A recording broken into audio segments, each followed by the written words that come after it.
Todos. É uma sessão patrocinada pela Nylon, uma sessão híbrida.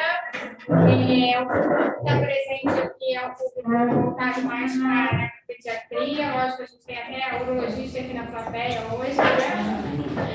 E queria agradecer a doutora Maria Helena Baixis, que é realmente uma amiga. Vou passar o microfone para ela, agradecer em nome da SENERD, em nome da Nylon, para a gente realmente aprender um pouco com ela. A Maria Helena ela é mestre e doutora em tecnologia pela Unifesp, mestre da pesquisa clínica do Instituto da Criança, a nossa unidade da nefropediatria no nosso país, e em doenças raras atualmente também. Então, obrigada, querida. Estou passando para você aqui, ó. Vou deixar aqui, ó. Passar o bastão. Bom, só posso então agradecer a oportunidade de estar aqui com vocês. Agora não sei se eu olho para lá ou olho para lá, então de vez em quando uma hora para cada lado, né? Então a gente vai conversar sobre a hiperuricemia primária de comum. A gente vai fazer uma apresentação extensa, porque a gente vai falar desde o diagnóstico até tratamento. Eu vi um privilégio para a gente discutir mais tratamento, porque eu acho que é o que está pegando no momento. Super legal ver o oncologista aqui presente, que eu acho que tem tudo a ver a gente discutir tanto o tratamento do cálculo em si, como as terapêuticas cirúrgicas, né? O transplante hepático, tá? Então é sempre bom ter alguém da cadeira cirúrgica presente. Então, deixa eu ver, eu vou começar contando um caso clínico de um paciente que é do Instituto da Criança. Ele chegou para a gente, aliás, na verdade, ele é de Santa Catarina, e ele estava almoçando com a família, teve uma dor aguda para urinar, e a mãe correu com ele para o banheiro e, tipo assim, saiu sangue na urina e ele estava foram para o pronto-socorro, esse paciente estava cheio de cálculos, começou a eliminar cálculos, chegaram minhas amigas, e aí, quando fizeram os exames laboratoriais, o paciente já estava com ureia de 200, uma creatinina de 8, tá? No histórico, ele apenas tinha um quadro de infecção urinária com 3 anos de idade, tá? Que não havia sido investigada, não tinha feito nenhum ultrassom. Porque se tivesse feito ultrassom, a gente consegue observar aqui com o ultrassom como eram os fins deles. Então, era de uma hiperepigenicidade muito importante, como a gente pode ver aqui no esquerdo, no índice deles, e com cálculos, né, bilateralmente. Então, a gente vê aqui com sombra acústica.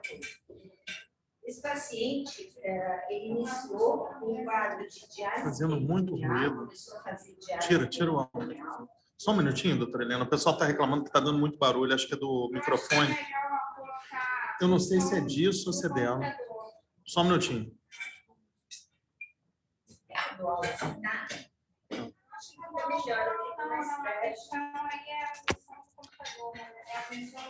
Karine, tá dando para ouvir que o pessoal está dizendo que está com ruído? Está fazendo muito ruído, todo o barulho que faz, a cadeira, talher, tudo isso está fazendo muita diferença no som, na qualidade. Tá, vê se melhora assim.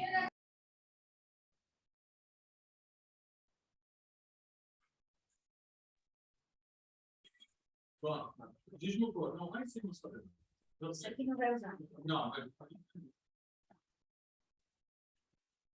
Pronto, vocês estão ouvindo melhor. Parece que sim, Bebel. Bom, vocês vão dizendo para a gente aí se está melhor o som. Então, até gostei de pegar o microfone, porque ele até serve para eu apontar também. Um apontador. Aliás, uma premissa seria uma atenção.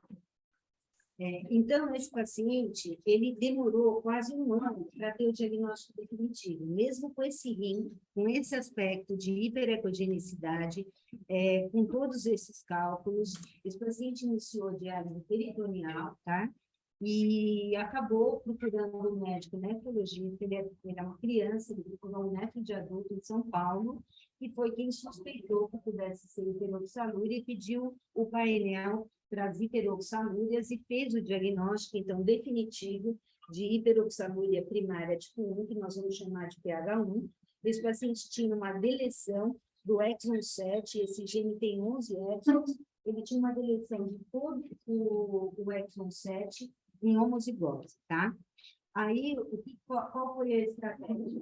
Foi passar esse paciente para hemodiálise. Então, a primeira mensagem aqui é o tipo de diálise. Diálise peritoneal não consegue retirar o oxalato. Então, a gente sabe que do Brasil afora tem vários pacientes que estão fazendo diálise peritoneal, e aí eu queria passar essa primeira mensagem. Esse paciente passou para a hemodiálise, ele já tinha um aumento do oxalato plasmático, lógico, com essa função renal, ele já tinha tendência a acumular oxalato em vários órgãos, e a estratégia foi, então, de primeiro fazer um transplante hepático, esperar uma normalização, uma redução dos níveis de oxalato plasmático, para depois fazer o transplante renal. Tivemos sorte, o paciente foi bem, tanto no transplante hepático, como depois de 2 anos, quando o oxalato plasmático normalizou e ele foi submetido ao transplante renal. Então, o que é a hiperoxalúria primária tipo 1? Ela se encaixa no grupo daquelas doenças chamadas antigamente de erros inatos do metabolismo. Todo mundo achava que era o nome atual, ativo. Agora, essas doenças se chamam doenças genéticas metabólicas, tá? E é causada, então, por variantes causadoras de doença no gene AGXT, que codifica a alanina glioxilato transferado, que a gente vai chamar de AGT, tá? Com isso, a gente vai ter um acúmulo de glioxilato sendo metabolizado em oxalato, aumenta o oxalato no sangue, enquanto o rim estiver funcionando normal, o rim, casa, né, que tem que levar tudo nas costas, vai ter a hiperoxalúria, e vai acabar levando, então, à formação de cálculos e a nefrocalcinose, até que a função renal venha a ser reduzida. Então, esses pacientes, muito provavelmente, vão ser encontrados naqueles casos de nefrolitíase, de causa monogênica, de doenças mais raras, né? E também nos casos de pacientes com doença renal crônica de causa desconhecida. Paciente que está em diálise e que não sabe por que perdeu a função renal. Existem alguns sinais de alerta. Como é uma doença autossômica recessiva, é bastante grave, ela se manifesta precocemente na vida, mas nem sempre. Muitas vezes o caso pode ser silencioso e vai se manifestar só no adulto, ou como doença renal crônica terminal, ou como aquele paciente que tem litíase recorrente. Também, sendo autossômica recessiva, ela vai ter uma maior incidência quando você tem consanguinidade, os pais são parentes, né? Antecedentes de litíase, nefrocalcinose na família, irmãos principalmente, porque a herança autossômica recessiva fazem suspeitar que o paciente possa ter PH1. Presença de nefrocalcinose, proteinúria e deficiência de função renal. Então, aquele paciente que tem um déficit de função renal e que forma cálculo é um caso muito suspeito de ter uma hiperoxalúria primária, e principalmente do tipo 1. São crianças que, às vezes, não ganham peso adequadamente, não crescem adequadamente e que têm cálculo. Então, isso, para nós, nefropediatras, é um alerta muito importante, tá?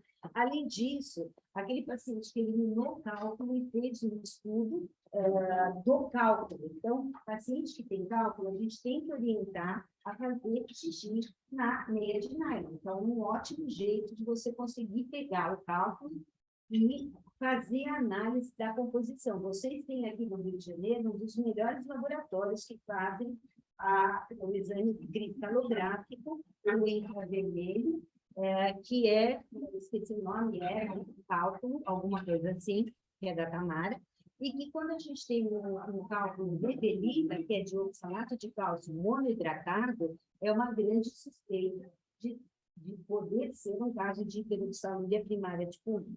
E na presença de pacientes que já têm deficiência de função renal, lembrar que ele já pode ter sinais de oxalose sistêmica, comprometimento ocular, cardíaco, etc. Então, o primeiro diagnóstico diferencial das hiperoxalúrias primárias é com as hiperoxalúrias secundárias, que é mais comum em adulto, quando você pode ter uma alta ingestão de oxalato. A gente tem uma colega em Curitiba que a mãe come curvardo todo dia, é a única pessoa que eu conheço. Mas curvardo é uma dos alimentos que tem mais oxalato, mas também no espinafre, no chocolate, no chá, a gente tem muito oxalato. Altas ingestões de vitamina C também, né?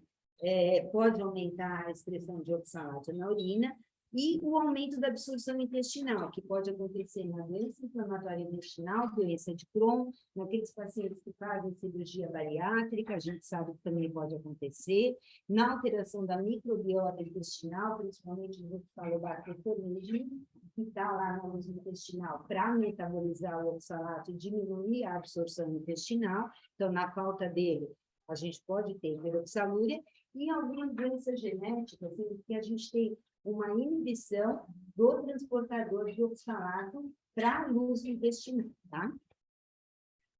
Então, falando mais especificamente das hiperoxalúrias primárias, a doença é das enzimas hepáticas, tá? Então, o rim é quem sofre, mas a alteração genética é de uma enzima sintetizada pelo fígado. Então, a gente olhando aqui essa célula hepática do hepatócito, a gente vê aqui a estrutura peroxisomo, onde, dentro dessa estrutura, o glioxilato, ele pode ser metabolizado em oxalato e ele pode ser metabolizado em glicina.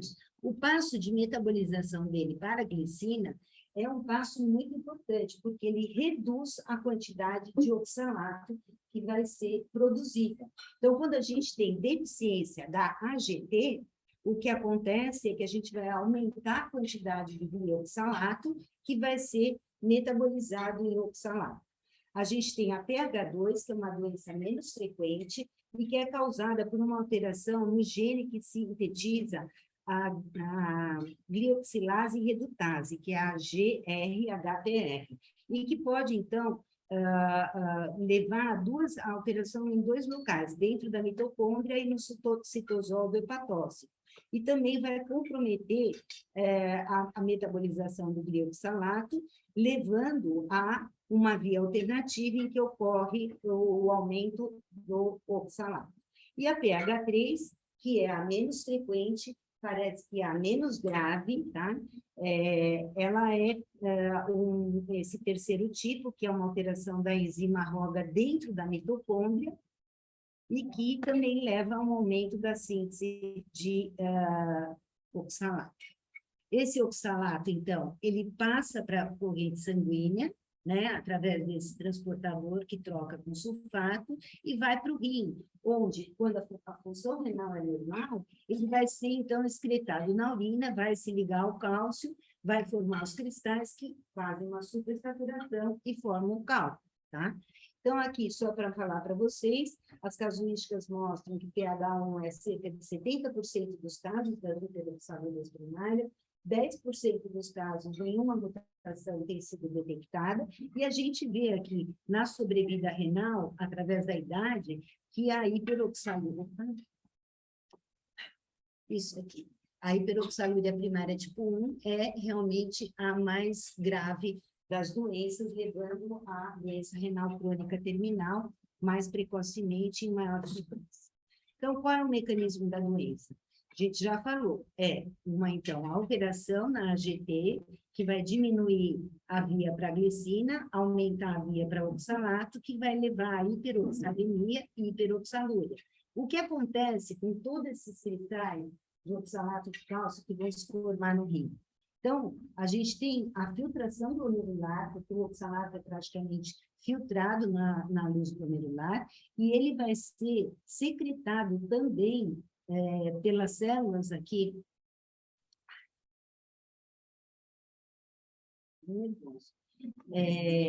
Está secretado em troca com o cloro, então a gente tem uma reabsorção de cloro oxalato dependente, tá? E isso acontece também lá no túbulo, na parte distal, onde a gente vai ter, então, a excreção de oxalato para a luz tubular, onde ele vai se ligar ao cálcio, formar os cristais de cálcio, que vão, então, se agregar através de uma proteína que é parecida com a osteopontina, e que se liga num receptor de membrana luminal, que é o CD44, ativado pelo receptor BNF, e esse complexo consegue entrar dentro da célula epitelial, gente, e faz o quê? Agrega macrófago, formam verdadeiros granulomas, ativa o infrassoma, a gente tem um processo inflamatório importante, tá? Que vai ser gerado aqui e que vai ter uma lesão renal progressiva, como a gente pode ver aqui na imagem de histologia, onde temos o depósito de cristais de cálcio dentro do tecido renal, evoluindo com uma glomerulosclerose segmentar e focal. Então, é isso que está acontecendo no rim dos pacientes com pH1. Esse processo não para. Esse processo a produção de oxalato é muito, muito importante, tá? Quando a gente tem a diminuição da filtração glomerular, diminui a quantidade de oxalato na urina. Então, às vezes, você pegar um indivíduo lá com 30, 20 de função renal, ele não tem o oxalato aumentado na urina, ele vai ter o oxalato aumentado no sangue. Precisava tirar esse treco. Bom, aumentaram no sangue, levando a oxalose sistêmica, tá? E isso a gente vai ver que acomete coração, né? Então, a gente pode ter uma cardiopatia, uma cardiomiopatia por depósito de oxalato no coração, alteração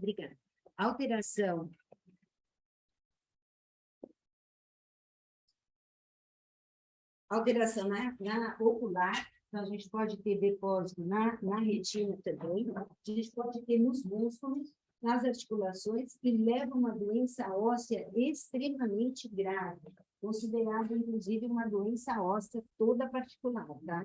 A gente vê aqui, observa, então, as alterações ósseas, o oxalato no fundo de olho, e aqui, olha, uma massa circundando o externo, né? Então, assim, é uma doença extremamente grave. E aí, é importante lembrar isso, que mesmo com a hemodiálise diária, a produção de oxalato não é suplantada pela quantidade de diálise que você está fazendo, né?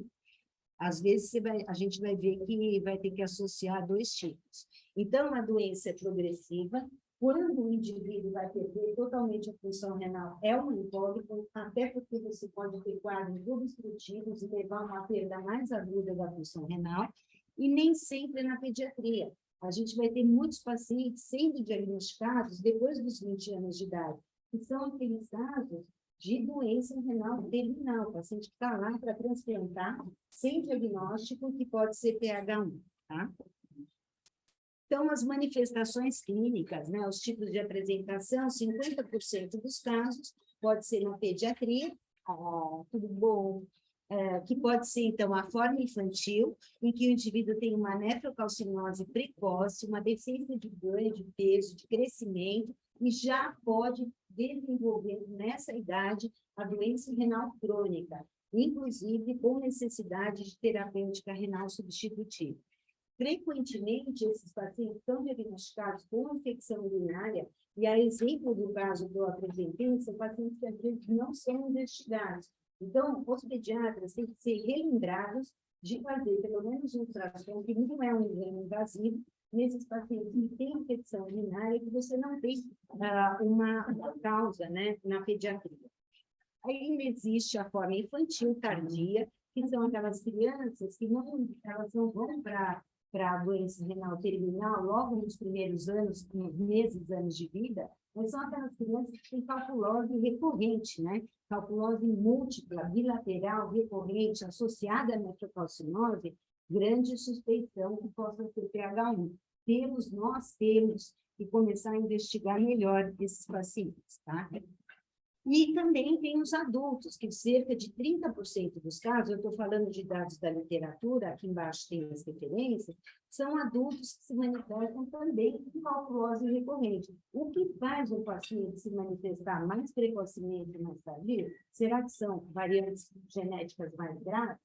Ou se são situações ambientais que fazem com que esse paciente, por exemplo, em lugares muito quentes, onde a urina é mais saturada, eles podem ter uma evolução mais catastrófica, mais precocemente? Isso tudo é um desafio que a gente espera que nos próximos anos a gente venha desvendar na nossa população, tá?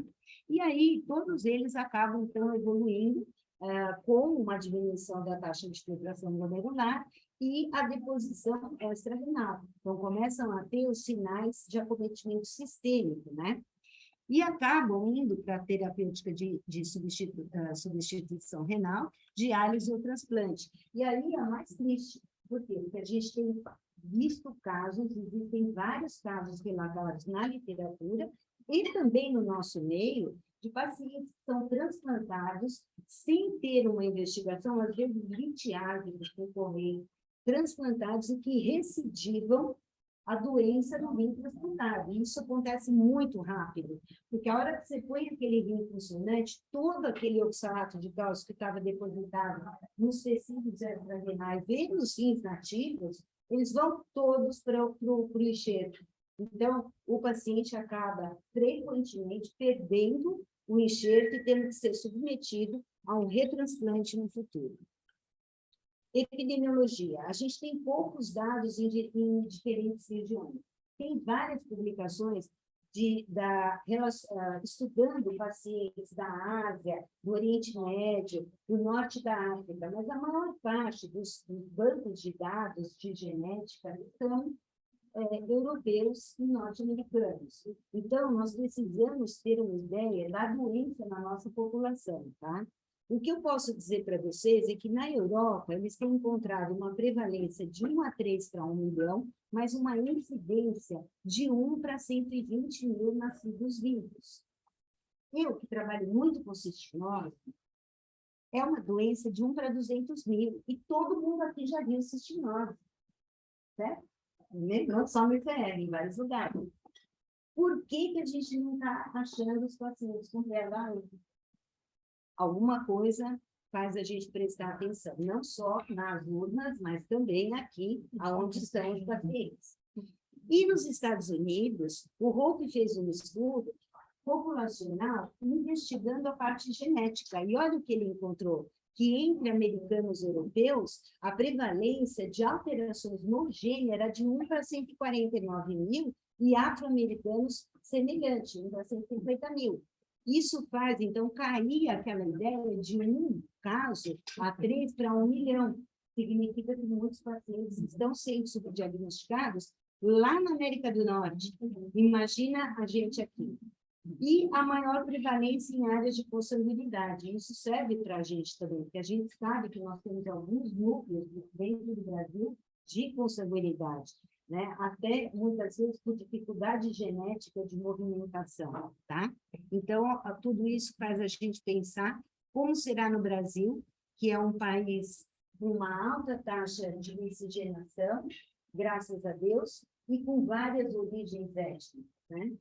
Então, falando um pouquinho do diagnóstico, geralmente, então, é um paciente que chega com a nefrolitíase, nefrocalcinose, e aí nós vamos ter que ter todos os passos de uma história, tá?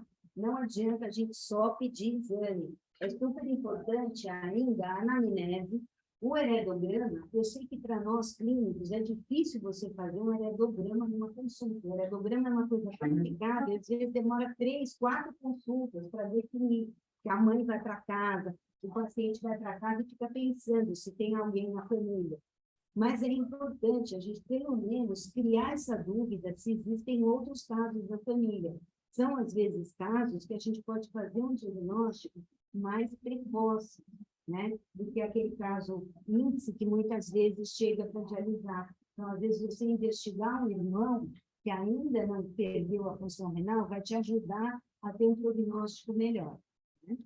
E o achado básico é a radiologia, né? Se estou falando que a apresentação é nefrometíase e nefrocalcinose, a gente tem que olhar aqui e ver, né? Que esses pacientes geralmente têm hiperecogenicidade das pirâmides renais associado a cálculos, né? A gente observa aqui, por exemplo,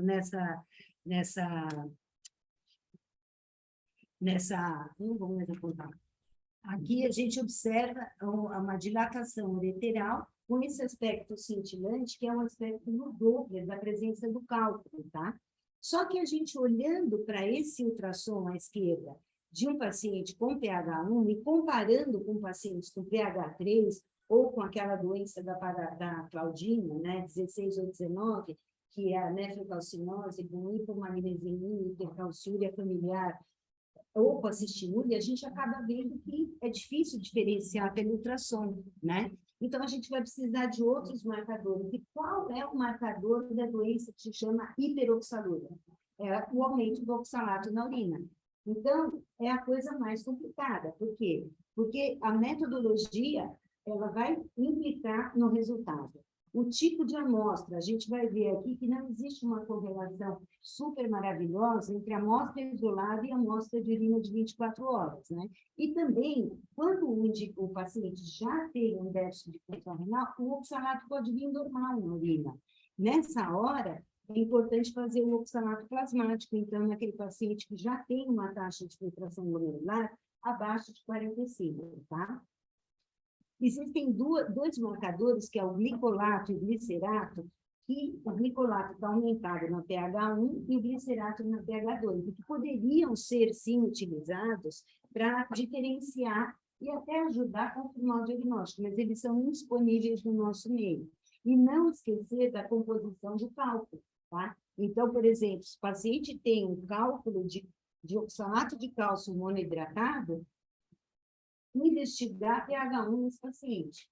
Os cálculos de hipercalciúria idiopática, aquela que a gente trata lá normalmente, eles são de fosfato, não são de oxalato, tá? Então, lembrar disso. E o exame genético, que é o que vai fechar, então, o diagnóstico. Isso eu sempre recomendo, esse artigo do Hope e da Cristina Martins Higueras, que foi publicado em 2020, e que ele mostra as principais substâncias lipogênicas e inibidoras da formação de cálculo, de acordo com a superfície corporal e variação pelas diferentes faixas etárias da pediatria. Eu tenho uma foto disso no meu celular, porque eu acho que a gente não precisa ficar decorando, e é importante a gente checar sempre com as tabelas se o valor do nosso paciente está dentro do normal ou não. Nesse slide, o que eu quero mostrar para vocês é que a relação oxalato-creatinina na urina, que é o que a gente olha no paciente que não tem controle estriteriano, né? Então, pacientes que têm derivação, pacientes crianças que não têm controle estriteriano, a gente costuma colher, então, a relação oxalato-creatinina urinária. E a gente vê a extrema variação que esses pacientes têm, existe uma diminuição muito rápida nos 2 primeiros anos de vida. A gente não sabe se é por maturação renal e alteração da creatinina urinária, mas também existem estudos mostrando que a excreção de oxalato em crianças abaixo de 2 anos é cerca de 3 a 5 vezes a de adultos. Não tem uma resposta ainda do porquê disso, tá? Aqui é para mostrar para vocês que a relação oxalato-creatinina versus oxalato na urina de 24 horas, a gente observa aqui que é um R de 0,63, né? Então, uma correlação de Pearson pequena, não é aquela coisa 0,8, 0,9. Então, quando a gente tiver oxalato em amostra isolada, a gente tem que ter muita crítica para dizer se o paciente não tem hiperoxalúria. Pode vir dentro do normal ou pode vir aumentada, como a gente observa nesse outro gráfico inferior aqui à direita, onde os pacientes com pH1, eles têm essa variação de excreção de oxalato, os pacientes com pH2 aqui e pH3, e aqui nós temos todos os pacientes com hiperoxalúria.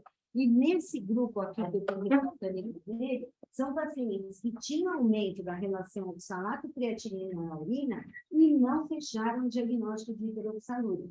Então, isso eu tenho visto bastante. A gente, revisando os nossos dados, a gente vê que tem vários casos que a relação está aumentada e que depois, às vezes, o paciente cresce, a gente consegue fazer uma urina de 24 horas e vem normal. Então, a confirmação genética, principalmente à luz, né, da possibilidade de um tratamento, né, a gente tem que ter essa confirmação genética mesmo, tá? E quais são os fatores que podem interferir no oxalato? O excesso de oxalato na dieta, a ingestão de vitamina C, que a gente tem uma transformação não enzimática do ascorbato em oxalato. Então, a gente tem sempre que pedir para o paciente, uma semana antes, não ficar tomando vitamina C.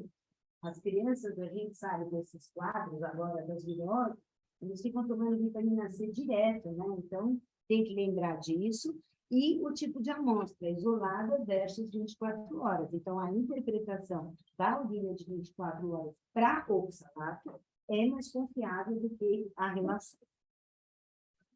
E o tipo de cálculo, né? Então, além de ser um cálculo de oxalato de cálcio monohidratado, existe uma característica muito importante do cálculo no pH1. Como é uma doença extremamente agressiva e a produção de oxalato é imensa, formando um monte de cristais, a gente tem uma aglutinação rápida, tá?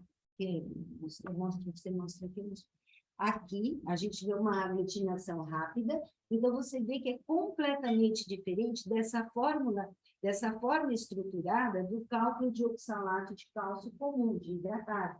Esse outro não. É tão rápida a formação do cálculo que ele é todo cheio de nuances e não tem essa forma tão estruturada como o de hidratado. Quando a gente avalia as mutações, o último slide que eu tinha feito era de junho de 2021. Então, no fim de semana, eu dei uma olhada nas mutações do gene AGXT para falar para vocês. E, na verdade, foram identificadas mais 10 mutações depois daquele ano, tá? A gente vê que a maior parte das variantes são tipo troca de base, tá? Então, é license, nonsense, splice. A gente não tem grandes deleções, grandes inserções. Então, um NGS, que é um sequenciamento de nova geração, ele é o mais indicado. A gente não precisa ir para o MLTA, outra técnica direto, que avalia grandes alterações genéticas, como deleções e inserções, tá? Então, o sequenciamento é a melhor indicação. Em relação às variantes encontradas, elas têm uma certa predileção por algumas áreas, tá? Geográficas. Então, as mais comuns é essa de 30% dos alelos, que é uma variante missense, que na proteína troca a glicina pela arginina, na posição 170, mas a gente tem essa outra de 6% dos alelos, e tem uma variante já, que é uma CNV, em 11% dos alelos. Então, aí sim é uma duplicação, tá? Então, varia o número de cópias. E a gente vê que existe uma prevalência daquela mais frequente, G170, nos europeus, que a gente vai ver é uma variante mais sensível ao uso da piridoxina, que é o amarelo, né? Dos Estados Unidos, essa variante só esteve presente em americanos de origem europeia, tá? Aí nós temos a PR289, que é mais comum em afro-americanos, foi em 87% dos afro-americanos, né? Eu acho isso fantástico, porque, tipo, apesar de parecer que eu sou louca, que eu fico falando todas essas coisas, isso nós vamos descobrir na nossa população.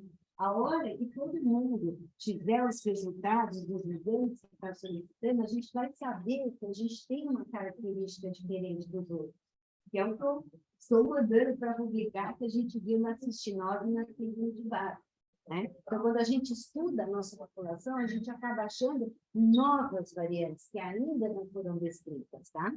E eu acho que essa é a maior importância disso.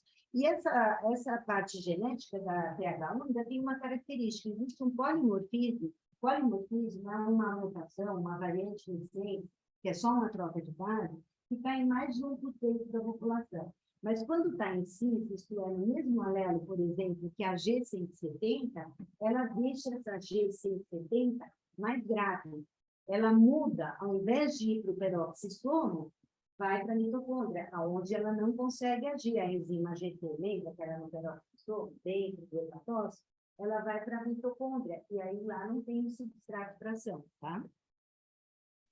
Então, o que a gente pode dizer de correlação genótipo-fonótipo?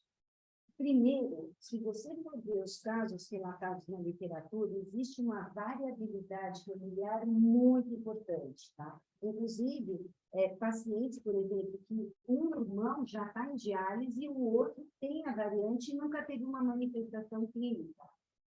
Então, o que faz essa doença ser mais ou menos grave pode ser, novamente, fator ambiental, pode ser algum modifier, a constituição da genética completa daquele indivíduo, tá? Os indivíduos que têm as variantes que alteram o número de cópias, as grandes deleções, as grandes inserções, parecem ser aqueles que têm a doença mais precoce, e a maior correlação que se encontra é que algumas variantes são sensíveis ao uso da vitamina B6, da piridexina, tá? Então, qual o fator mais decisivo na escolha do tratamento? É ter o diagnóstico correto. Então, a gente tem que, e desde a história, não adianta a gente sair pedindo exame genético para todo paciente que tem uma nefrobitíase. A gente vai ter que seguir todos os passos para ter a indicação correta e poder ter, então, maior número de diagnósticos corretos. Se a alteração é da enzima hepática, como em outras doenças, até em Shua, que a gente sabe que a alteração também da proteína, a proteína sintetizada no fígado, então o transplante hepático resolve todo o problema. Você põe lá um fígado que não tem o defeito genético, ele vai produzir a AGT, vai metabolizar lá o glioxilato em glicina, e você não vai ter aquela grande produção de oxalato. Então, o transplante hepático é a cura.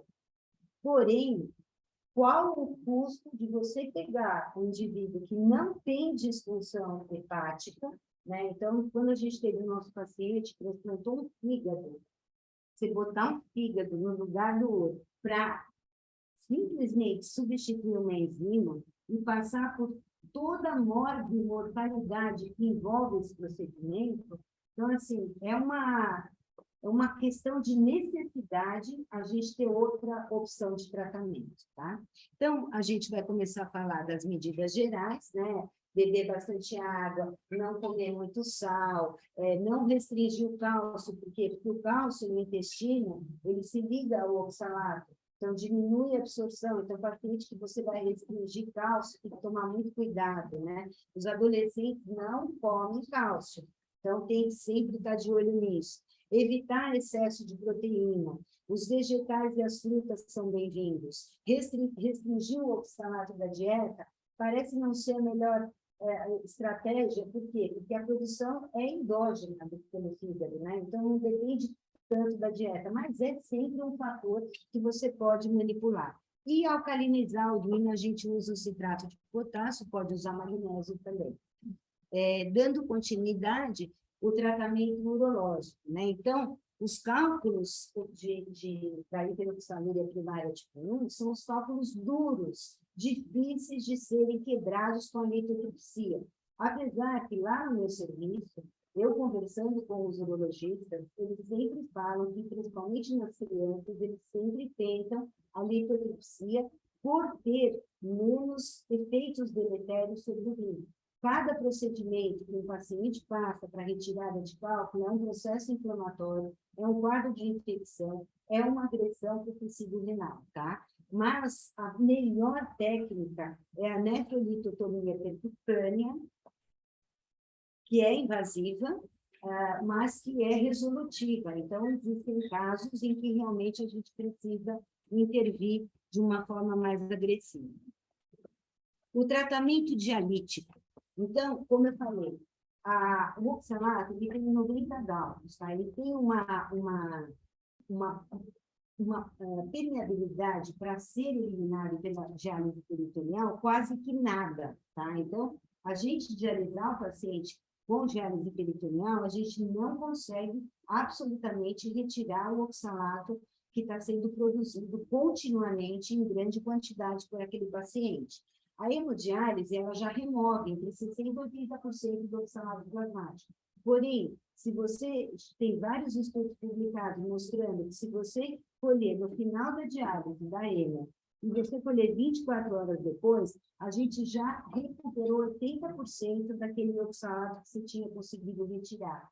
Então, são pacientes que, hoje em dia, a recomendação, isso tudo, obviamente, para evitar a oxalose sistêmica, né? Então, hoje em dia, é recomendado que esses pacientes sejam submetidos à hemodiálise o mais frequente possível, pelo menos, na nossa opinião, 6 vezes por semana. A literatura fala sempre mais do que 4 vezes, tá? Então, é uma qualidade de vida bem comprometida. Lembrando que, mesmo com tudo isso, o paciente vai depositar nos tecidos, então a gente deve preparar para tratamento o mais rápido possível, tentando minimizar essa produção excessiva de oxalato, tá?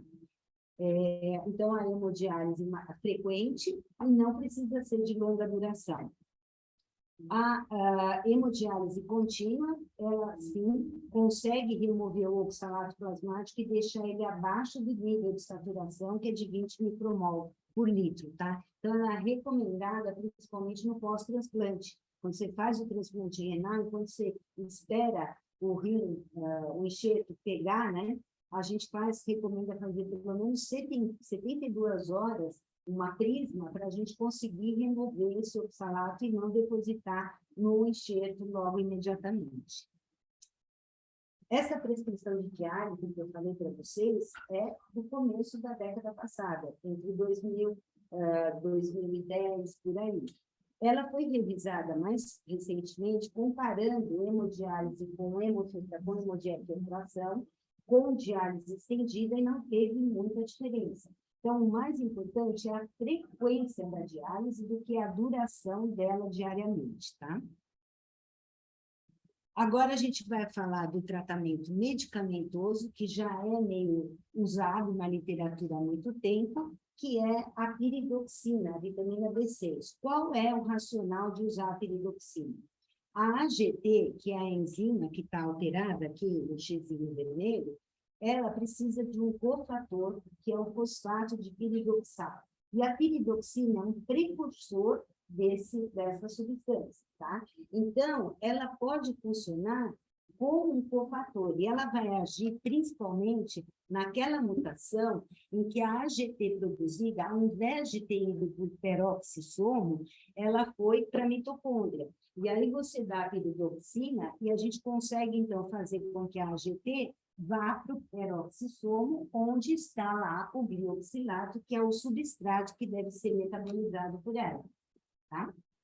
Então, esse é o racional. Ela tem sido usada há muito tempo. Existem outros estudos falando de outras drogas, né, que possam ajudar, de alguma forma, a minimizar a oxalose sistêmica. Então, no NDT saiu uma publicação usando o Oxalobacter formigenes, que é a bactéria intestinal, que vai degradar o oxalato. E eles mostraram em pacientes em diálise que existia, assim, uma diminuição do oxalato plasmático durante o uso do Oxalobacter formigenes. Eu, particularmente, estou dando Oxalobacter formigenes para uma paciente, que é uma situação muito diferente, que é uma alteração de cromossomo, em que o gene de um transportador de oxalato está dentro dessa deleção, e eu não entendia por que a paciente tinha hiperoxaluria, depois eu entendi. É o transportador intestinal. É muito difícil de achar o Oxalobacter formigenes. A gente lê na literatura, parece que você vai ali na esquina e você vai comprar. Demorou quase 4 meses para a gente achar o local, acabou vindo da Índia e realmente funcionou super bem para essa paciente, tá? Então, é um tratamento que pode ser um coadjuvante no tratamento desses pacientes. Obviamente, não vai resolver todo o problema, porque a produção endógena é que é o grande problema na PH1. Existem alguns estudos ainda em animais de experimento, usando a própria enzima, a decarboxilase de oxalato, que o produto é o ALLN 1777, que já mostrou eficácia para a hiperoxaluria secundária, e tem alguns estudos em animais, estudos experimentais usando essa enzima, mas os resultados são bastante controversos. Em relação ao processo inflamatório que aqueles cristais de oxalato de cálcio que aderem ao tecido renal causam, existem alguns protocolos usando o inibidor do inflassoma, que é esse CRID3, e um inibidor daquele receptor TNF, que ajudava o cristal de oxalato de cálcio a se ligar no receptor da membrana luminal e entrar dentro da célula epitelial e causar todo aquele desastre, toda aquela lesão renal grave, tá? E esses estudos, nós vamos aguardar esses resultados. Então, a piridoxina, ela já tem sido usada, né? Eu diria, né, tirando um pouco da doença de Fabry, que seriam nas variantes amenable, né? Então, quando você tem uma variante que é suscetível à ação dela, ela pode ser, sim, utilizada. Isso corresponde a cerca de 20% a 30% dos casos, e, infelizmente, se você for ver as publicações, não é 100% eficaz. Então, ela auxilia, mas ela não é 100% eficaz, tá?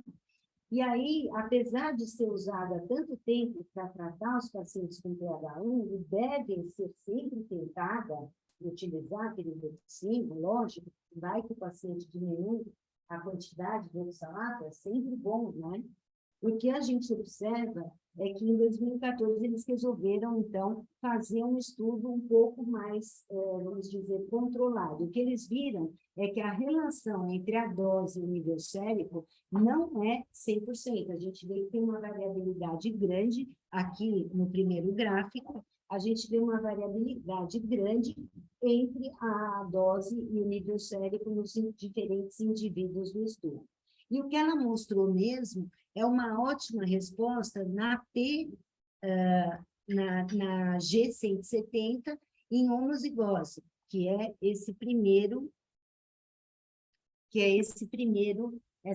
diferença. Então, a gente vê que foi realmente uma diferença significativa. Então, em pacientes portadores dessa variante ou outras variantes amenable, a gente vai ter uma resposta, assim, um pouquinho de diminuição na produção de oxalato.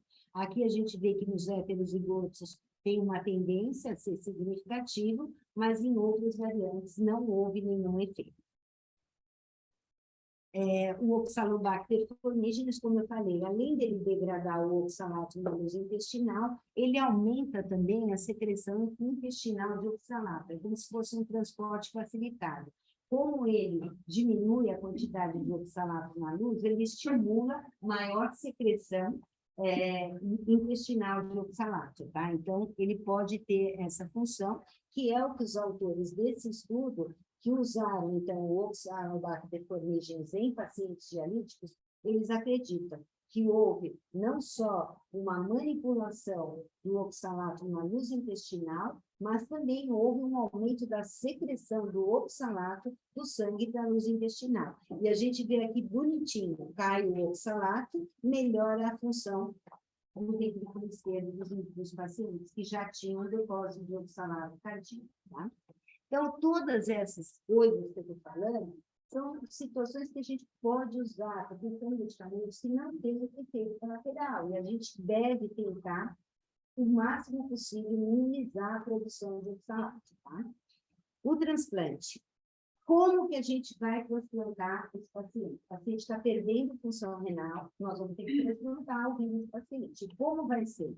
Então, os primeiros estudos mostraram isso que aconteceu nesse caso. Então, era um paciente, gente, isso aí não é antigo, foi publicado agora em 2021, tá? Então, é um caso razoavelmente recente da literatura. O paciente foi transplantado, ele tinha já nefrocalcinose no pré-transplante e não tinha sido investigado. ele fez o transplante renal, evoluiu com uma função retardada do enxerto, foi suspeitado de uma rejeição, iniciou o pulso, mas fez uma biópsia. Ele tinha realmente uma rejeição aguda limítrofe, mas o que ele tinha mesmo eram essas imagens que a gente observa aqui, né? Então, a gente vê aqui, na biópsia do 21º dia, o paciente já está cheio de depósitos de cristais de oxalato de cálcio no rim, e a gente vê aqui já o enxerto renal, né? Já mostrando um início de depósito de oxalato de cálcio também. E é isso que a gente quer evitar, né? Então, não dá para transplantar alguém desses pacientes sem ter um tratamento adequado, né? Então, é importante lembrar, os pacientes com PH1, eles não têm disfunção hepática. Então, como que pode transplantar o fígado, né? Então, em 2006, existiu uma escala que chama MELD, que utilizava creatinina, bilirrubina, disfunção hepática, o INR, como os fatores de gravidade para você priorizar um transplante hepático. E aí, em 2006, foi mudada, foi feita uma portaria adicionando as doenças metabólicas, porque elas têm, as enzimas, em geral, são produzidas no fígado, e a PH1 entrou nisso. Então, tinha que ter um diagnóstico confirmado, tinha que ter uma biópsia hepática, mostrando que não tinha atividade da enzima no fígado, tá? Para você conseguir transplantar o paciente, fazer o transplante hepático do paciente. A gente sabe que é um procedimento, pelo menos no meu mundo, é um procedimento com alta mortalidade imediata, né, nos primeiros dias, semanas pós-transplante hepático, e uma alta morbidade. São pacientes que a gente vê toda hora voltando para o centro cirúrgico para serem reabordados, com uma série de complicações. Então, é unânime a vontade e o agradecimento que a gente tem por estar pesquisando novas opções terapêuticas. O que a literatura recomendava, tá? Que o transplante combinado poderia ser feito para aqueles pacientes que ainda não têm uma oxalose sistêmica tão importante. Então, aqueles que estavam com uma DRC estágio 3 ou 4, tá? Agora, aqueles casos que já eram DRC 5 e que a gente já tem ideia de que tem oxalato depositado em vários lugares, eles recomendam sequencial. Porque se transplanta o fígado, e aí você fica dialisando o paciente até que todo aquele depósito possa ser depurado do organismo e você possa fazer um transplante renal seguro, tá? Então, esse seria o mundo ideal se não tivesse todas as complicações que o transplante hepático pode trazer, tá? Sempre, então, monitorar e lembrar que o paciente vai estar em risco iminente de novos cálculos de nefrocalcinose por anos, porque aqueles depósitos em vários tecidos, no osso, demoram anos para serem depurados do organismo, tá? Então, esse é o principal estudo que eu vou falar mais para vocês, que é os dados do Oxalwiller, que é um grupo que segue pacientes com pH, com hiperoxalúria na Europa, e eles fizeram essa publicação, que é recente, 2022, com 244 pacientes, 159 eram combinados, 37 sequenciais e 48 isolados. E nos isolados, eles também procuraram observar se o paciente tinha variantes que eram sensíveis à piridoxina, à vitamina B6 ou não, tá? A apresentação, a gente vê que olha como essa doença é grave. Nefrocalcinose em quase 70% e doença renal estágio final em 60% dos casos. Então, a gente tem que estar ligado. Não houve uma diferença entre os dois tipos de transplante, combinado ou sequencial, não houve uma diferença no sexo, não houve uma grande diferença na resposta, né, à vitamina B6 entre os dois grupos, porém, o que tem diferença é realmente na idade do diagnóstico, na quantidade de oxalose infantil, de pacientes que já tinham oxalose infantil, na idade do paciente atingiu o DRC5, tá? E na idade do transplante. O sequencial eram sempre os pacientes mais graves, né? Então, eram os pacientes mais jovens que tinham desenvolvido a doença mais precocemente e eram mais graves. E o que a gente observa é isso, que, comparando o combinado com o sequencial, não houve diferença em 10 anos de segmento, nem para a sobrevida do paciente, nem para a sobrevida livre de eventos e nem para a sobrevida do enxerto censurada por óbito, tá? Mas a gente olha, essas linhas pontilhadas, fui eu que fiz, para a gente ter uma ideia do tanto de paciente que a gente perde, sobrevida do paciente, 80%. Então, nós estamos falando em 20% de óbito, né, que é uma taxa bastante elevada. E comparando os pacientes que tinham responsividade ou não à vitamina B6, a gente também vê que não houve diferença entre o transplante renal isolado e o transplante combinado, e a gente vê que nos pacientes, mesmo com a sobrevida do paciente, fica pior naqueles que eram negativos e que foram submetidos a transplante renal isolado. Mas o que é significativo mesmo é aqui no final, né? Os pacientes BC negativo, e a gente vê que eles têm um tempo de sobrevida menor. E aqui a sobrevida do enxerto, né? Que nos pacientes positivos, mesmo com transplante renal isolado, ela ficou melhor do que combinado. Então, quando o paciente responde, a gente ainda tem alguma chance com esse paciente, tá? Esse já é um estudo dos pacientes que eram os mais graves, eram os 95 pacientes que tinham nascido entre 1980 e 2008 e que atingiram doença renal terminal com menos de 1 ano de idade, tá? 0,4 anos de idade. E eles viram nesse grupo que a porcentagem de óbito era altíssima, 30% dos casos. E, novamente, comparando combinado com sequencial, a gente observa que a diferença principal é que os pacientes que fizeram sequencial eram mais graves do que os pacientes que fizeram combinado.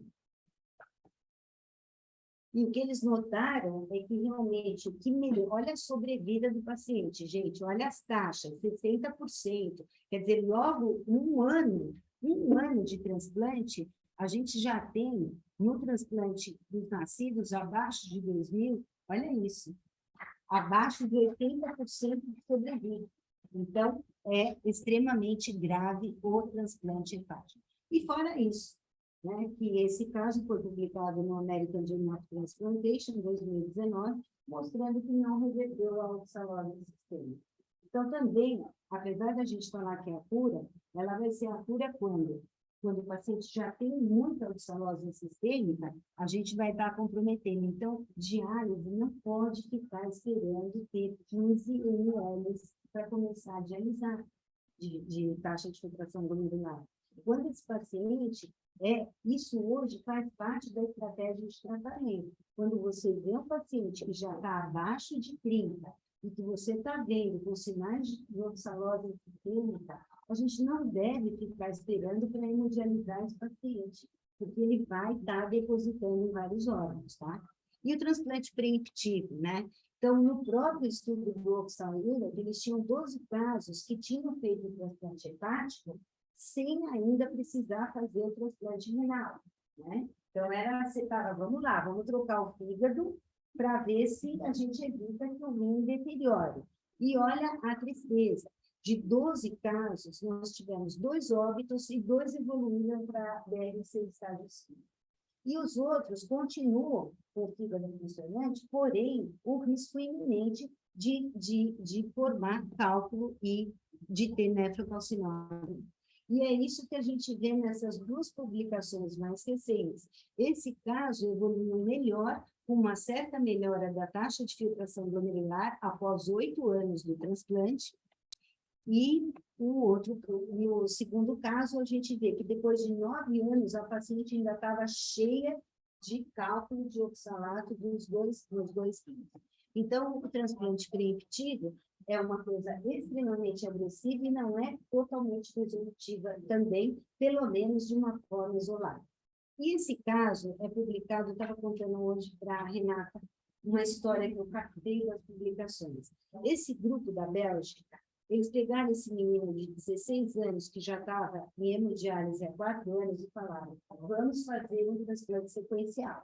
Então, eles começaram pelo transplante hepático, pegaram um doador relacionado que tinha uma compatibilidade boa, e esse paciente teve 1000 complicações no transplante hepático, fez várias estenoses biliares, teve que ser submetido a novos procedimentos cirúrgicos, ficou hospitalizado um tempão e atualmente ele não tem condição clínica de fazer o transplante renal, de tanto que esse paciente está comprometido. E esses autores, aí é uma ideia minha, né? Eles falaram, alguma coisa a gente tem que fazer, tem que ter uma alternativa. E aí depois eu vou mostrar para vocês, lembra do nome, Debresse Arnaud, que é o nome dele, ele vai ter uma publicação posterior em que eles se associam com o Pierre Bouchard, provavelmente para conseguir uma publicaçãozinha melhor, né? E fizeram um negócio muito interessante, que é tipo um fluxograma de como a gente pode agir com os nossos pacientes, tá? Eu acho que eles pegaram desse caso, tá? E aí, dentro desse contexto, o que fazer, a gente tem as novas possibilidades de terapia baseada nas alterações dos nossos conhecimentos de genética, né? Então, está sendo feitos estudos que ainda está experimental, utilizando a técnica CRISPR-Cas9, né? Que a gente utiliza um sistema de defesa natural da gente contra bactérias, que você vai conseguir silenciar um DNA. Isso ainda não tem uma aplicabilidade direta dentro da hiperoxaluria primária tipo 1, mas a gente tem os oligonucleotídeos, tá? Que já temos um, inclusive, aprovado aqui pela Anvisa, que é a lumazirana, e que nós vamos ver como funciona. Também tem um embasamento num sistema que já existe no nosso organismo, né? Que é um sistema de controle da leitura de um RNA mensageiro. Então, nós, quando precisamos bloquear alguma produção de uma proteína, nós podemos ter a formação dos microRNAs dentro do núcleo, que vão ser transportados pela exportina para o citosol, onde eles são incorporados num sistema que é da dícer e dessa TRBT, que são duas proteínas. Ele é incorporado dentro desse sistema e ele vai se associar a essa proteína, que é a argonauta 2, e formam esse LISC, que é um complexo que vai ser direcionado por homologia da sequência de bases para vir crivar o RNA mensageiro, sintetiza uma proteína, ou reprimir a tradução desse RNA mensageiro. E os caras ganharam o prêmio Nobel, por quê? Porque eles viram que se a gente conseguir colocar um RNA manipulado, que você fez uma engenharia genética, e se você conseguir trazer ele até a superfície do hepatócito, ele consegue entrar dentro do hepatócito e ele se liga nessa mesma via que a gente já tem no nosso citosol, que é essas proteínas dícer, TRBP, a argonauta 2, e ele vai vir, olha, bonitinho, ele vai se ligar no complexo RISC, e nessa hora a dupla fita se separa, uma fita é degradada e a outra vai se ligar no RNA mensageiro que você quer bloquear, tá? E você vai crivar essa molécula e vai inibir a leitura desse RNA mensageiro, porque você modificou, grudou naquela fita de RNA e não deixou ter a leitura do RNA para sintetizar a proteína. Então, assim, é um negócio realmente sensacional, né? A gente não está dando um anticorpo, a gente não está dando nada, a gente está simplesmente utilizando um sistema natural e inibindo a leitura do RNA mensageiro, tá? O grande problema era como fazer essa molécula chegar até o fígado sem ser destruída na circulação, ou se você fez não importa como que ela vai chegar lá sem o nosso organismo reagir contra essa molécula. Por conta disso, na época em que foi descoberto toda essa coisa, muita gente, muitos laboratórios começaram a investir nas pesquisas, né, em relação a essa tecnologia. E todo mundo foi parando, porque não conseguia fazer o delivery, né, não conseguia entregar o material lá no fígado. Até que conseguiram a molécula de N-acetil-galactosamina, que ela reveste, então, esse complexo, e ela consegue se ligar no receptor de hepatócito e entrar dentro do hepatócito, tá? E vai lá até o RNA. Qual a duração? Aí vem a posologia, né? É uma dose de ataque 3 meses e depois você vai fazendo a cada 3 meses. Isso são coisas que talvez modifiquem, são coisas que talvez seja diferente entre os diferentes pacientes, dependendo de qual a velocidade de síntese de oxalato que o paciente tem. Mas, no momento, a gente tem uma diretriz de administração e vamos ver como que vai ser o andamento disso, que é o que a gente está vendo, por exemplo, para a eculizumab e para a CHU agora, que pode diferir. Então, a lumazirana, ela vai inibir, então, o gene que codifica a glicolato oxidase e vai diminuir a formação de glioxalato. Portanto, vai aumentar o glicolato. Aparentemente, esse aumento de glicolato é inofensivo. Pacientes, por exemplo, com descrição de casos de pacientes que têm alteração natural nessa enzima e tem o glicolato aumentado e não tem uma doença, uma patologia, tá? Então, parece seguro. Então, é um tratamento baseado no RNA de interferência, né? Que é indicado para redução da excreção de oxalato na urina, aprovado pelo FDA, pelo EMA e, inclusive, pela Anvisa também, tá? Aqui é o esquema de tratamento. E aqui são os estudos pivotais. Aqui é o que passa mais rápido, né? Porque você vai ver, inicialmente, esse é o Illuminate-A, que foi feito em pacientes com 6 anos ou mais, tá? E eram pacientes que tinham uma hiperoxalúria associada a uma taxa de filtração glomerular maior ou igual a 30, então eram pacientes que já tinham déficit de função renal, tá? E o que eles compararam inicialmente foi o placebo, aqui em vermelho, com a lumazirana em azul, e a gente vê que nos primeiros 6 meses de tratamento randomizado, os pacientes com lumazirana tiveram, então, uma diminuição do oxalato na urina de 24 horas, e quando todos passaram a receber, esses pacientes também alcançaram, no final de 12 meses, o mesmo valor de oxalato na urina daqueles que desde o começo estavam em uso de lumazirana, né? E aqui é a porcentagem de mudança do oxalato na urina que também reduziu nos pacientes durante o tratamento. Aqui a gente vê o oxalato plasmático também, né? Que nos pacientes com placebo não tinha diminuição, mas nos pacientes com a lumazirana, sim. E depois, no período de extensão, após os 6 meses, a gente vê que todos tiveram uma redução abaixo do limite de oxalato plasmático.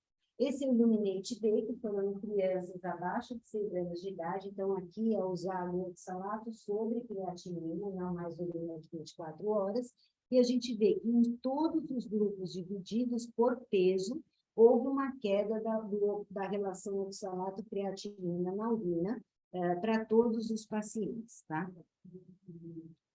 E aí, eles fizeram um estudo bem interessante, avaliando outras variáveis, juntando os pacientes dos 2 estudos, A e B, tá? Então, eles avaliaram taxa de filtração glomerular, alteração na graduação da nefrocalcinose e aparecimento de novos cálculos, tá? E o que eles observaram nesse estudo a mesmíssima coisa, né? Então, a taxa de filtração glomerular ficou mantida durante todo o tratamento, tanto no grupo que iniciou com lumazirana, como no grupo que usou o placebo, e no Illuminate B, a gente vê que todos usaram lumazirana e a gente vê que houve uma manutenção da taxa de filtração glomerular.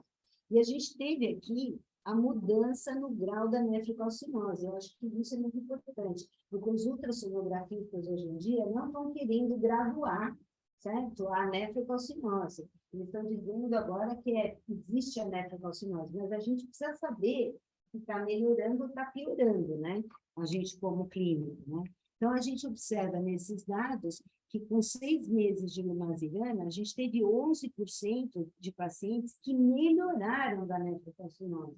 E a gente sabe que nefrocalcinose é difícil de melhorar. Então, na hiperoxalúria, está mostrando que ela pode melhorar, tá?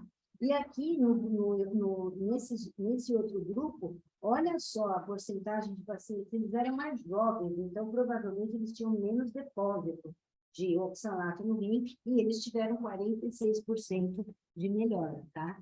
A mudança aqui no baseline, a gente vê, né, que 44% dos pacientes tiveram melhora no grau da nefrocalcinose. Eu acho que isso é um achado assim, muito impressionante, né?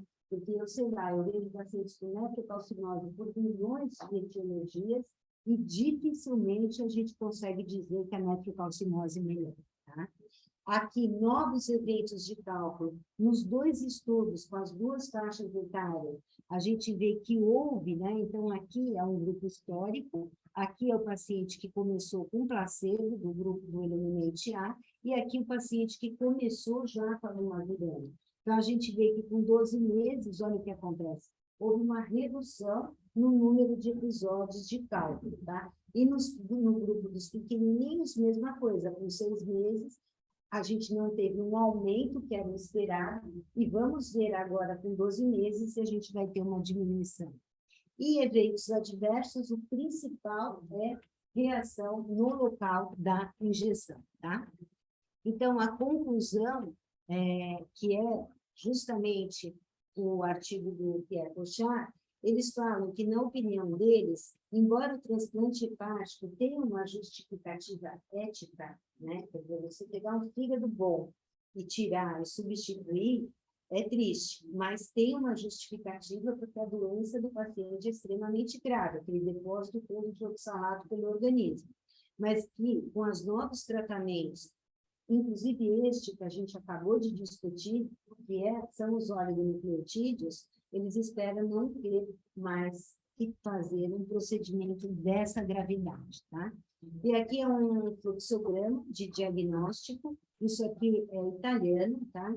E eles aqui usam o glicolato, o glicerato, que nós não temos. Então, eu fiz uma adaptação, né? Dentro de um paciente que tem nefrometíase recorrente, nefrocalcinose, doença renal terminal, sinais de oxalose sistêmica. Então, aquele adulto que tem uma alteração cardíaca e tem cálculo recorrente é um caso suspeito, né? O cálculo de oxalato monohidratado, uma biópsia renal que tenha depósito de cálcio, a gente vai o quê? Fazer oxalato na urina, e se o paciente já tiver déficit de função renal, dosar o oxalato no sangue também. Excluir a hiperoxaluria secundária, isso é muito importante. Avaliar a dieta, né? Avaliar se o paciente tem alguma doença inflamatória intestinal, alguma síndrome de má absorção, que poderia levar ao aumento do oxalato. E aí, fazer o teste genético, porque nós não temos esses outros exames, tá? E a partir do diagnóstico, não esquecer nunca. Quando você tem um caso de uma doença genética, você tem que fazer a triagem familiar. No caso de uma doença autossômica recessiva, principalmente o aconselhamento genético do casal, que é pai, por exemplo, daquela criança, e em alguns países é permitido você fazer um diagnóstico pré-implantação e excluir o embrião, né? Que é uma coisa que não é no nosso país. Se a gente faz um estudo genético e não detecta nenhuma variante patogênica ou só um alelo, não está afastado completamente que seja TH1. Não está afastado que seja como uma hiperoxalúria, mesmo que não seja um, que seja outro. 10% dos casos não tem variante detectada, tá? Gente, a gente está começando a fazer o banco de dados de variantes. Então, muitas novas variantes vão sendo descobertas toda hora, né? Então, é importante correlacionar com a clínica. Então, o que é VUS? Se você tem uma VUS, que é uma variante de significado incerto, mas você tem uma clínica exuberante, você tem que publicar, você tem que relatar, tem que entrar no banco de dados como uma variante que é possivelmente causadora de doença. Inclusive, você pode até fazer a biópsia hepática e ver a atividade da enzima, porque daí você confirma ainda mais que existe uma deficiência de ação da AG3. E, por fim, esse fluxograma, que é o primeiro autor, aquele mesmo que estava buscando uma opção lá para o paciente dele, que provavelmente foi injuriado. Quando eu vi o nome do autor, eu falei, então é ele. E aí ele fez esse fluxograma. Quando você tem um paciente que tem uma taxa de filtração acima de 30, tente o RNA de interferência e monitorize a função renal e o oxalato urinário e plasmático do paciente. Se o paciente já tem uma taxa de filtração glomerular abaixo de 30, você inicia o RNA de interferência e vai avaliar se o paciente tem oxalose sistêmica ou não. Se o paciente tem, você vai aguardar para transplantar o rim, porque você está diminuindo a produção de oxalato. Então, você vai tentar ver até quando aquele oxalato depositado pode ainda sair pelo rim, pela função renal residual que esse paciente tem, tá? Se o paciente não tem, aí você pode fazer hemodiálise, se o paciente transplantar o paciente, fazendo hemodiálise pré, hemodiálise diária ou contínua, 72 horas pós, e principalmente se tiver DGF, aí é que não pode deixar de fazer hemodiálise mesmo, senão vai depositar tudo no rim transplantado. E no paciente que já está em hemodiálise crônica, a proposta deles também é iniciar o RNA de interferência, manter o paciente em hemodiálise até que o oxalato plasmático vá caindo, e aí você faz o seu transplante renal de uma forma mais segura. Se isso vai ser o que a gente realmente vai fazer, eu acho que estão aqui para isso mesmo, né? Então, vamos ver se a gente consegue ter melhores dados no nosso país e lembrar, então, que é uma doença, apesar de rara, é responsável por 1 a 2% das causas de DRC em estágio 5 na pediatria. Existe a possibilidade de tratamento específico atualmente, então a gente tem a obrigação de saber o diagnóstico desse paciente, tá? Provavelmente subdiagnosticada, nós temos limitação de acesso para fazer os exames, tá? Então a gente acaba tendo muito diagnóstico em recorrência no rim transplantado. Não temos ainda dados epidemiológicos, mas tem uma boa notícia de que, em breve, se tudo correr bem, teremos no início do registro de hiperoxalúrias pelo Comitê de Doenças Raras da Sociedade Brasileira de Nefrologia, e aí estão meus contatos. Obrigada pela paciência de vocês e de vocês também.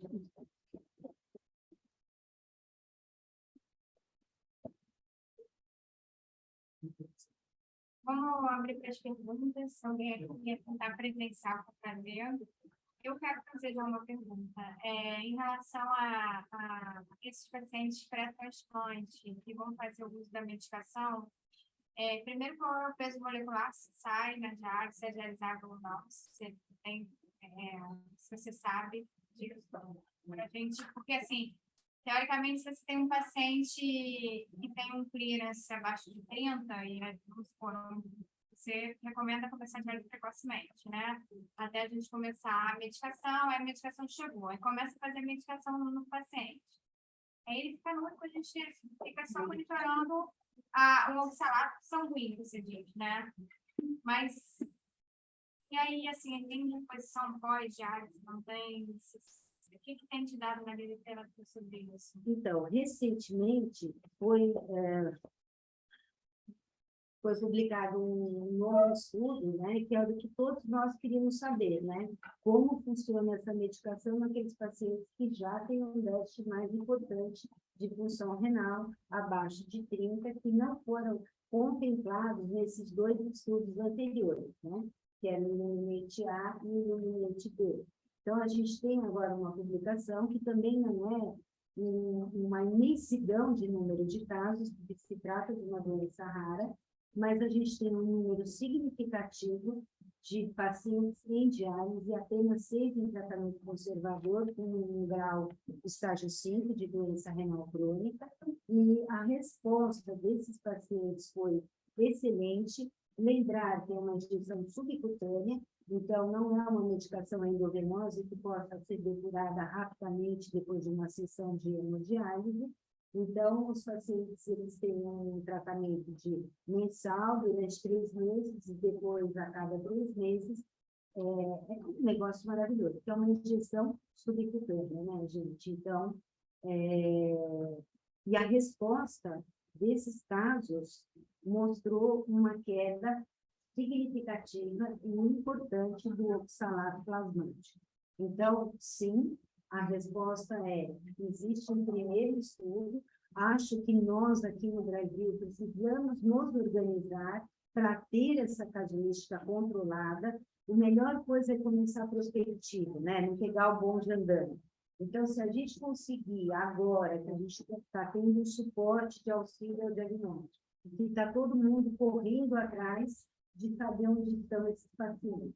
A hora que a gente começar o tratamento desses pacientes, a gente tem um banco de dados brasileiro, eu acho que isso a Sociedade Brasileira de Nefrologia vai realmente poder nos ajudar, para a gente saber com um meio maior qual é a real resposta aqui no Brasil. Mas o que eu posso adiantar é que nessa última publicação, é um estudo multicêntrico para juntar 20, 30 casos, e houve uma resposta muito boa na redução do oxalato plasmático. Adoraria ter podido mostrar o gráfico, mas nada que vocês entrando no PubMed e possam achar que é o uso dessa medicação em pacientes já com função renal bem deteriorada em diálise. Tem uma pergunta aqui, ó. Carlos Pérez, você quer falar? Não sei.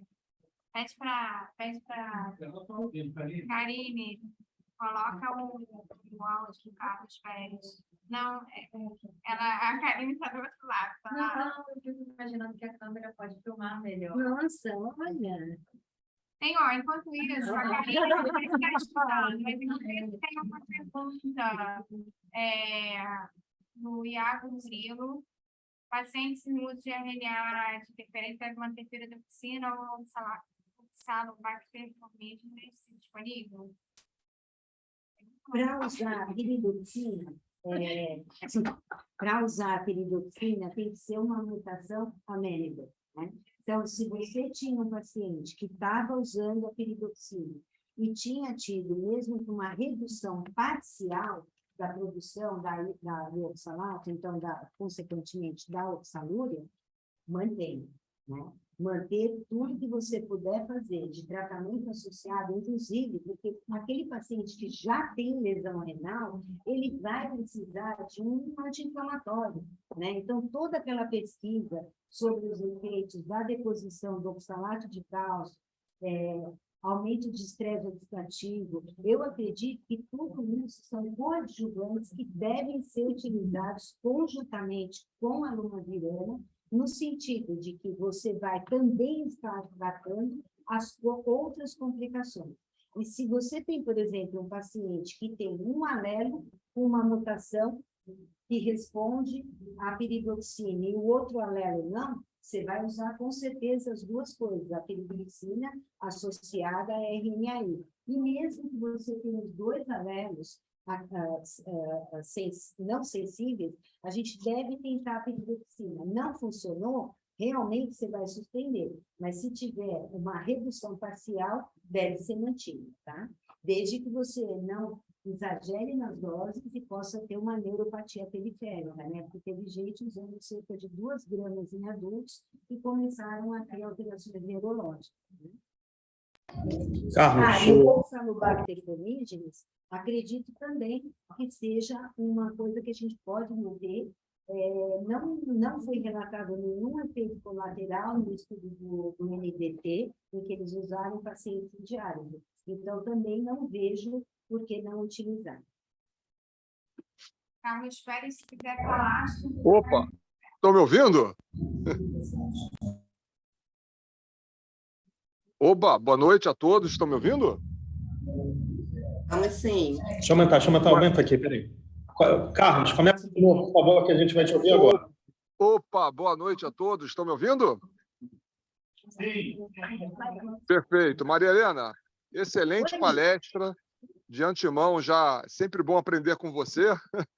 E eu só quero dar um depoimento, um paralelo, porque eu já tenho usado em estudo clínico, na área de amiloidose hereditária por transplante de retina, essas drogas inibidoras de interferência de RNA. E o que eu acho que vai acontecer com a hiperoxalúria primária é o que já estamos na amiloidose hereditária. Não fazemos mais transplante hepático nessa doença. Essas drogas são espetaculares. A gente quase zera a produção de proteína mutada, sem ter que o paciente passar por transplante hepático.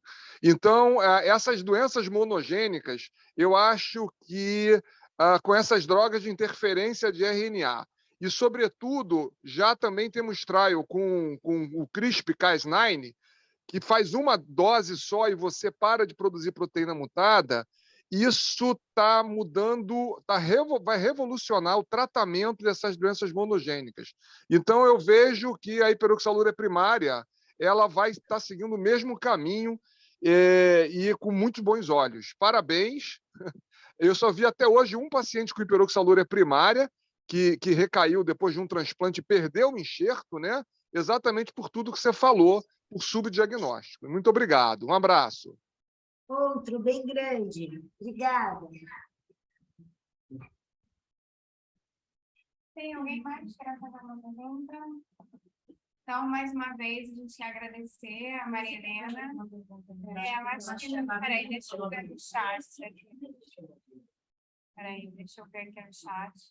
Perguntando se dá para fazer o salário com criança. Dosagem? Sim, a gente tem, infelizmente, a dificuldade da coleta de urina de 24 horas, mas a gente pode dosar, então, em amostra isolada, corrigindo pela creatinina urinária e utilizar as tabelas de referência para ver os valores. Lembrar, né, que a correlação com a urina de 24 horas não é assim 100%, e mesmo que venha normal, a ideia é repetir pelo menos 3 vezes nos pacientes que você... Na verdade, o salário sério é possível na criança. Sim, é possível dosar na criança. Inclusive, o caso que eu apresentei, o paciente tinha um oxalato plasmático elevadíssimo, de 100 micromol por litro, num valor de normalidade que é até 20, tá? Então, e deve ser monitorizado, não é mensal, porque demora bastante para cair, mas a gente vê que com 4 meses você pode manter o paciente em diálise e tem uma queda assim, do oxalato plasmático. E nesse estudo que eu estava falando, que utilizar a medicação já em pacientes renais crônicos, é o oxalato plasmático que foi monitorado, tá? Bom, então, eu só queria agradecer a todo mundo das presença, quem está em casa também, pela paciência aí, porque a gente está treinando esse híbrido. Acho que hoje deu certo, né, Pedro? Depois de muitas tentativas, agradecer a Maria Helena Vaz mais uma vez, uma pessoa querida, sempre passando muito conhecimento ao Nylon, pela parceria aí. E é isso. Obrigada aí a todo mundo. E em novembro a gente tem mais sessão.